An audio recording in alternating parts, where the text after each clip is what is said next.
You are listening to Trusting God at All Times, a daily devotion of Peakland United Methodist Church.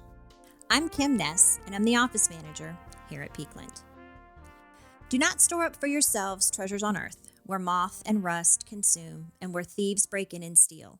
For where your treasure is, there your heart will be also. Matthew 6:19-21. On Monday mornings, the staff usually gather together and have our weekly staff meetings.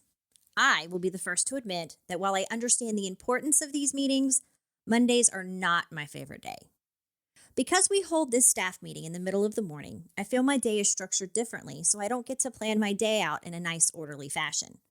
I don't get to check off many items on my list because of this oddly structured day. However, I have learned to enjoy these meetings because of the devotions or the verses that Pastor John or another staff member have chosen for the day. On one such Monday, Pastor John talked about treasures in heaven, the passage I began with today. This series of verses is really straightforward as a guide for our Christian lives. While it's not as commanding as love one another as I have loved you, it's still powerful. Jesus tells us that we have two destinies for our treasures. One is earth, and the other is heaven. As I have continued to think about this devotion, I think we can easily see what our earthly treasures would be and how they might be valued. Their value is only in their worth to the world. Earthly treasures will be destroyed by weather, people, vermin, insects, and time. They can be stolen by others and fall out of favor. These are treasures that will never be able to last to eternity. Putting all your value, all your treasures on earth, eventually will lead to an eternal loss. Treasures in heaven are those things that will continue to stay with us. They have a value that will never change, never fade, never die. Nothing can destroy them.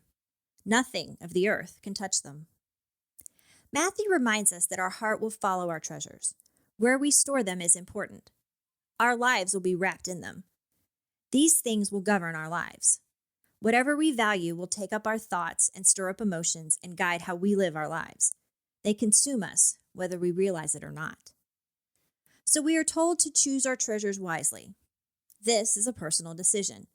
No one can tell another person what they should treasure, what they should hold dear.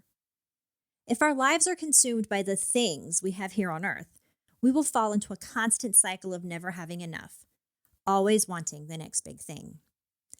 Storing our things in heaven, while not objects we can easily hold or even visualize, they help us develop longer-lasting character. Storing treasures in heaven means we live like Christ. We follow our heart to love others, to increase in faith, hope, and charity. It is to, as the Apostle Paul said, abide in faith, hope, and love. He who hesitates is lost, and I'm not going to hesitate to store my treasures in heaven. Together, let us not hesitate to love like Christ. Sometimes it is hard to find the treasures to store in heaven, but living like Christ and loving each other and being kind goes a long way.